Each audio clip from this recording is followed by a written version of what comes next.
Ndiria uhoro uyu wahanikire thimu nyingi muno ni mwahurire na message nyingi muno mugituma na ngiuga no nginya njuke umuthi ketha munyone getha mone gaceri ari okuo na gaceri gutire kundu arathie no korwo kwina mundu areciria gaceri ni arathie kundu agakorwo athiite nditari ndirathie koguo ndimucokerie ngatho ciakwa cia mwanya ni mahoya manyu na ndire andu aria mekire giko giki kuri Ngai matuine andu aria mahurire atumia makihura mutumia ari na ciana makihura andu mari na mawathe na mbica icio ciikuo na nicionanitio nginya TV-ini na social media kwina Ngai matuine hindi ria twahoyaga kura ni maugaga ni maratengerio ni kibico thaici nimo maratengerania ni undu marona nimo mena hinya no maririkane ona rucio no ko nimo magakorwo magitengera na ni undi mere ni ndietigeraga na nikio njugire ni nguko muthi heane statement ndimwone arafu thie kuria Kameigua heane bursaries na bursaries ciakwa heaga ciana iria itari na ciari kana orphans na nginya kuria ni maregire gutuhingurira Kameigua Polytechnic Governor wa iguru augire tinge hinguru na ndegwitikira na ndauga ni wega bursary turaciheanira nja hau barabara-ini na ciana ni guthoma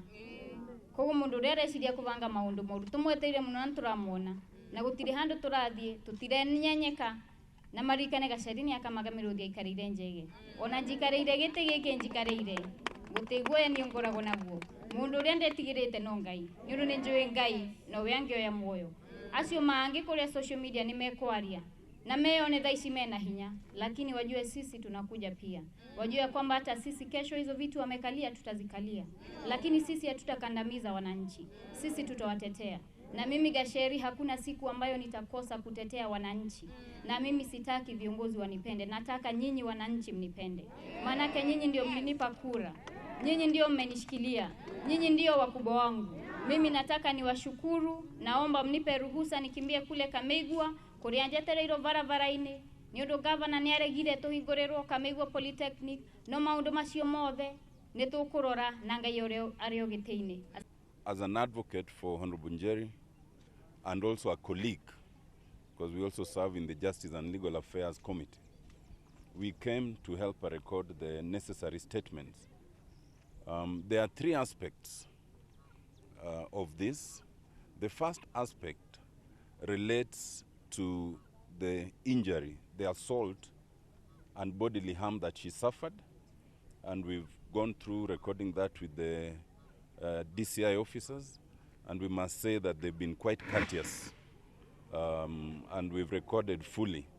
as is necessary. It is our expectation that because she was assaulted by people she's able to identify, we expect that they will finish the investigations quickly and bring those people to book. And therefore, the first aspect is the criminal prosecution for this heinous act. Political intolerance, especially political thuggery, must not be allowed anywhere. And we expect that they will serve as an example to others who want to practice that kind of thing, either in Kirinyaga or elsewhere in this country. The second aspect relates again to her injury, but now not to the criminal file, but to the civil matter that we shall file. Because she knows those who caused this, she knows those who sent them, and we are going to sue them for the suffering that she has gone through and for the expenses and for the injury and the pain and suffering. And we'll also be taking that as a civil matter.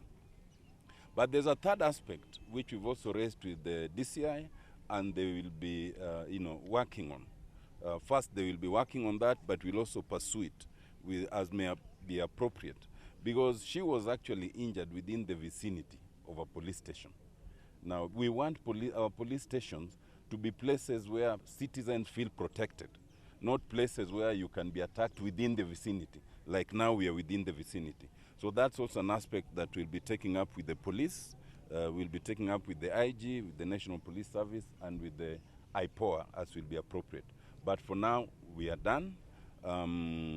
She's suffered much, so we prefer not to make this very long. Investigations are ongoing,